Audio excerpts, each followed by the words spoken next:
Queridos irmãos, queridas irmãs, então esse vídeo é de número 12, livro de Hermínio Corrêa Miranda, Diálogo com as Sombras, Teoria e Prática da Doutrinação.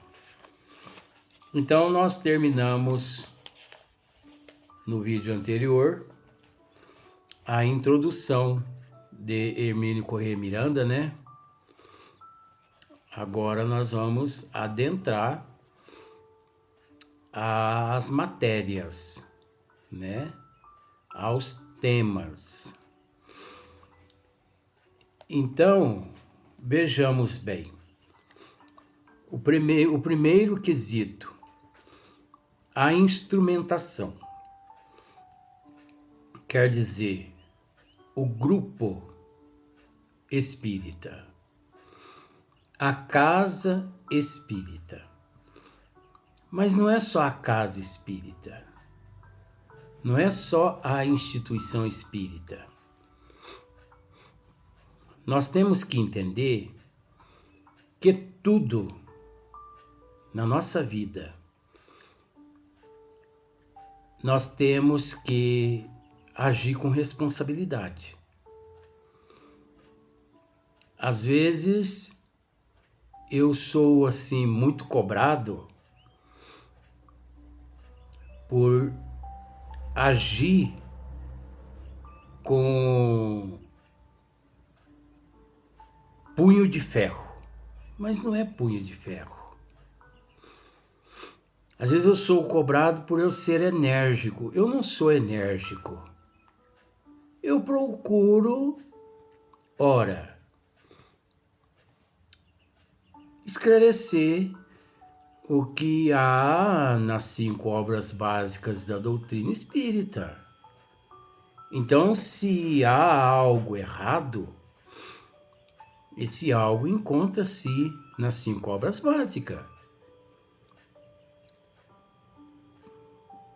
De certa forma, sabemos que não há nada de errado nas 5 obras básicas, então eu não ajo com punho de ferro.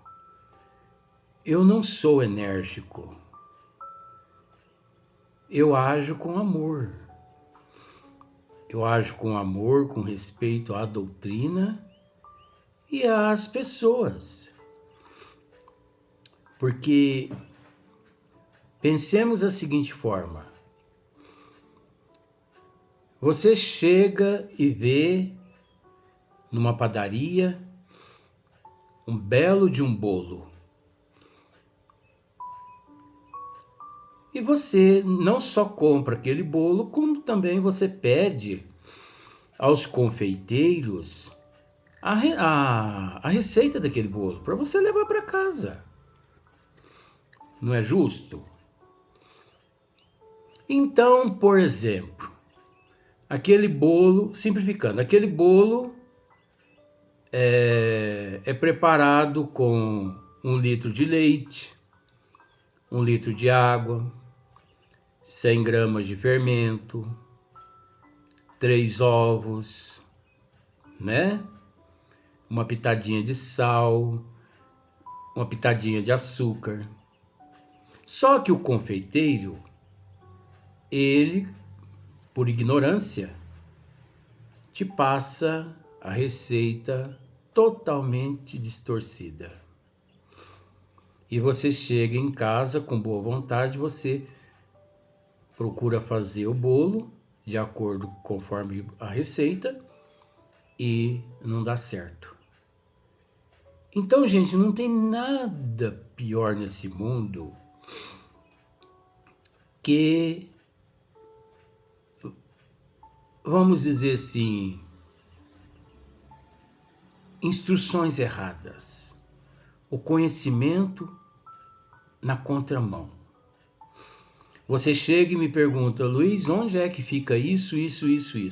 Às vezes está 50 metros próximo a mim, mas eu, por maldade, eu pego, te mando você ir 5 quilômetros de distância. Você não sabe. Você chega lá, você pede informação. Não, mas esse local não é aqui. Esse local é lá. Aí você descobre que eu passei o endereço errado a você. Então, não há nada pior que a mentira. Não há nada pior que ser enganado. Principalmente se tratando dos desígnios de Deus. Nós não temos o direito. Nós não temos esse direito de enganar ninguém.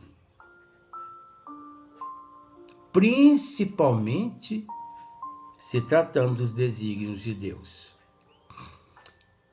Então, todos os departamentos requer boa vontade, disciplina, amor, prudência, respeito.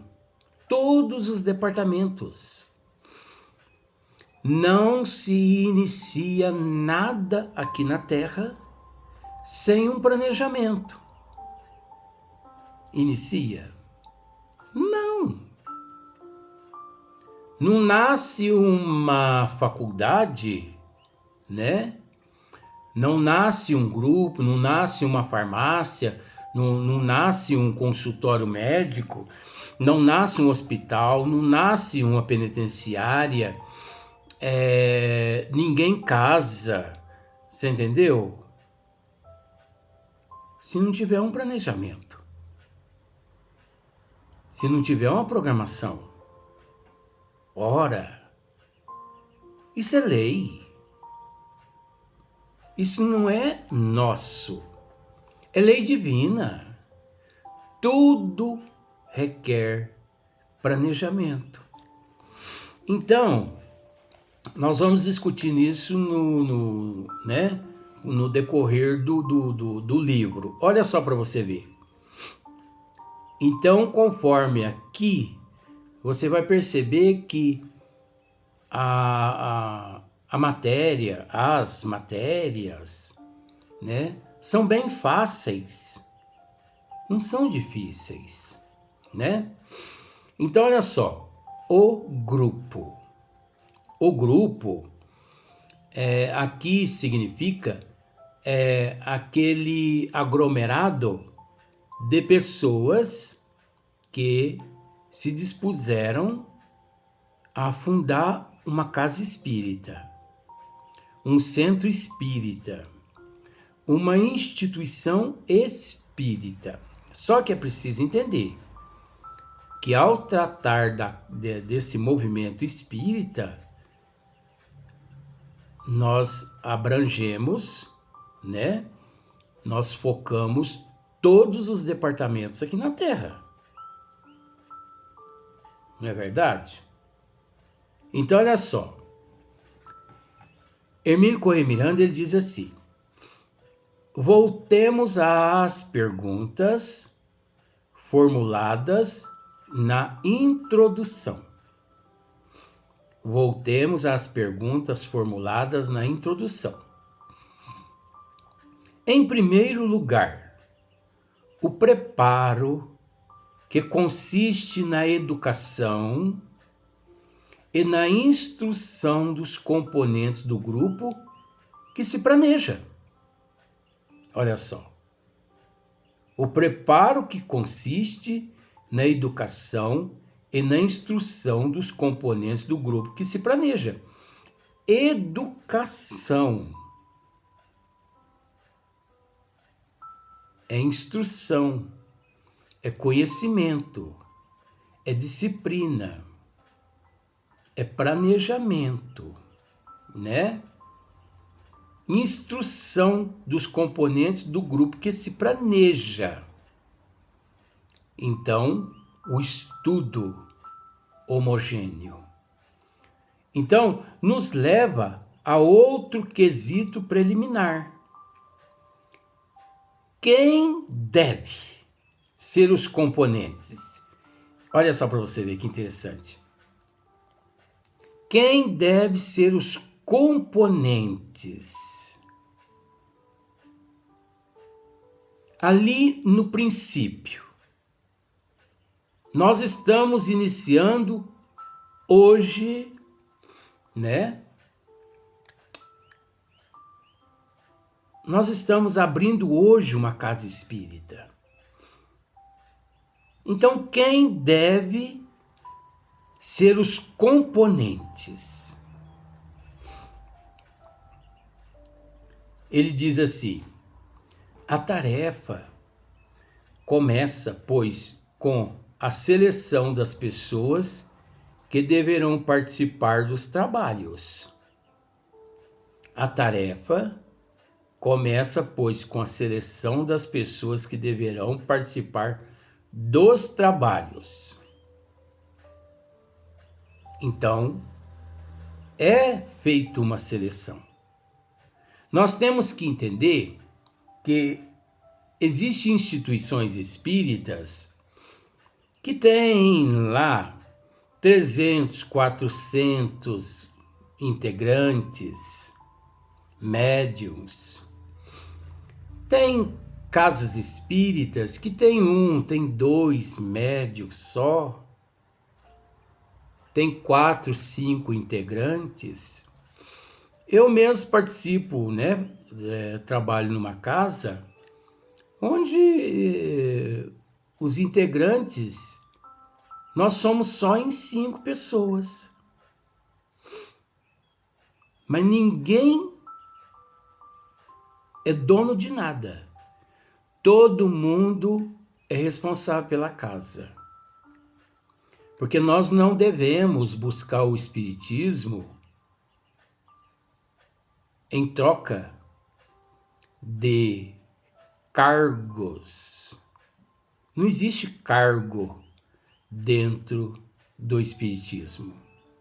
E sim compromisso, responsabilidade, missão. Nós devemos buscar o espiritismo, sim, nessas condições. Responsabilidade, compromisso, missão. A casa que eu frequento, nós somos só em 5 pessoas. 4 pessoas maravilhosas que trabalham comigo, fisicamente.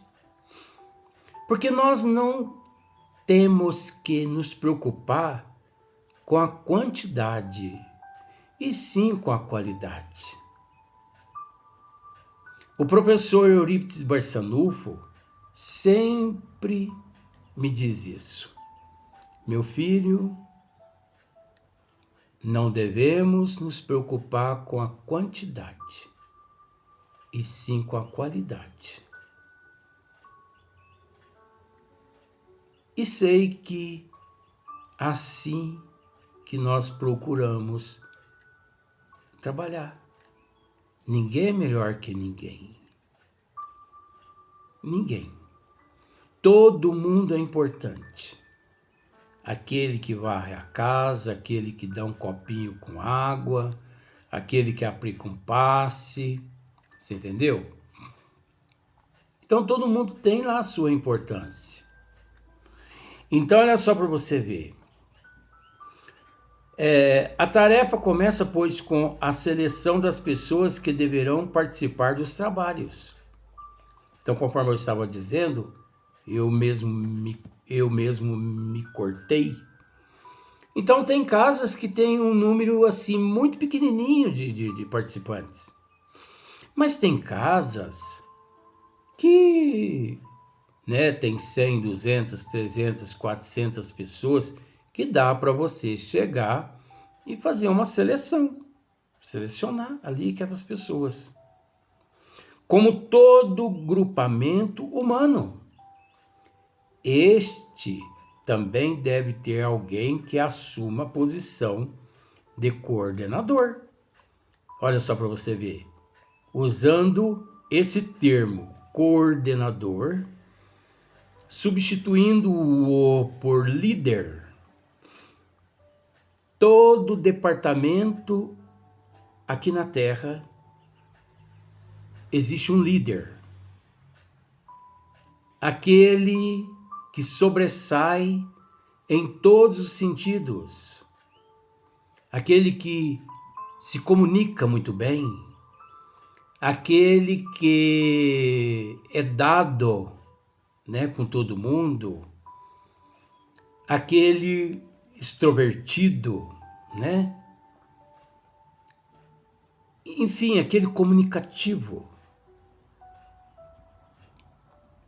É necessário que alguém assuma essa responsabilidade. É necessário que alguém vista a camisa da responsabilidade. Todo tiro ao alvo, se você parar para analisar, lá no centro do tiro ao alvo tem uma bolinha vermelha. Existem vários círculos à sua volta, mas todo mundo almeja o centro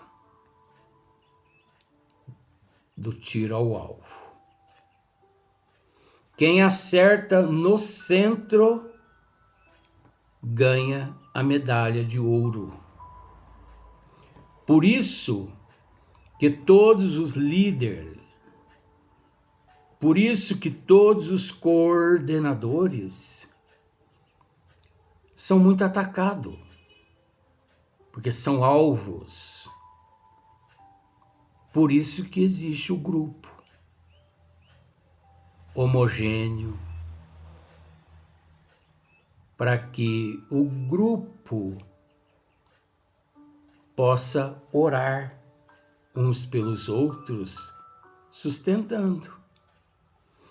Então, também deve ter alguém que assuma a posição de coordenador, de condutor, né? É preciso, não obstante, muita atenção e vigilância. Muita atenção e vigilância ao iniciar uma casa espírita. Muita atenção e vigilância. Porque esse período é um período de muita fragilidade no seio do grupo. É um momento de muita fragilidade. Por quê? Porque, na verdade, ali praticamente 100% dos integrantes inexperientes se encontram, possuindo apenas a boa vontade de fundar uma casa e, a partir de então, dar sequência. Esse dar sequência é muito relativo, porque, de acordo com a vigilância, de acordo com a disciplina, muitas casas ali neste momento crítico pode muito bem sobressair beneficamente, mas outras casas pode sobressair maleficamente, porque faltando a humildade no seio dos integrantes, falta a indisciplina, predomina o egocentrismo, predomina o autoritarismo, predomina o orgulho, o egoísmo. Enfim, sentimentos que nos leva a sair de braços dados com espíritos charlatões e mistificadores. É um momento muito crítico a fundação de uma casa espírita. Tudo, né? Por exemplo, você pensa em fundar uma empresa. Olha só para você ver como que é a responsabilidade em todas as áreas. Você pensa em fundar uma empresa, mas você pensa no ágil e no deságil. Você tem um dinheirinho guardado, você pensa assim, eu invisto ou não? E aí? Esse mercado tá complicado. E você parte para, vamos dizer assim, para o pessimismo. Aí você me diz assim, mas eu não estou certo em raciocinar? Não, eu não estou dizendo aqui que você está errado. É necessário raciocinar. Porque nem sempre a pessoa, às vezes, precisa investir o que tem para poder conquistar outras coisas. É uma questão de disciplina. É uma questão de administração.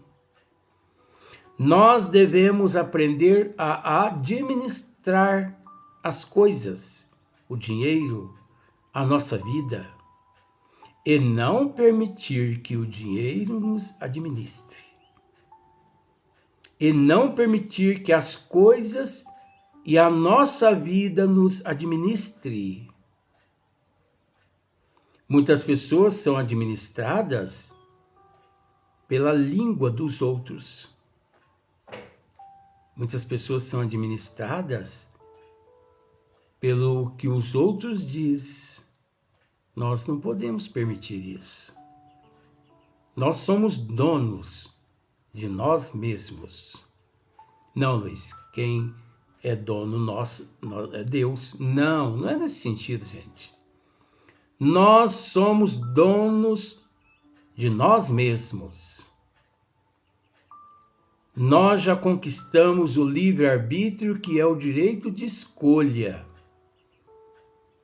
onde encontra-se escrito as leis de Deus, questão 621 do Livro dos Espíritos.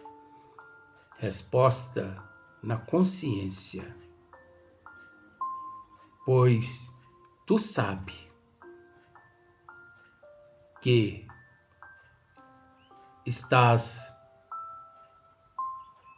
agindo na contramão ou não. Eu não sei, não.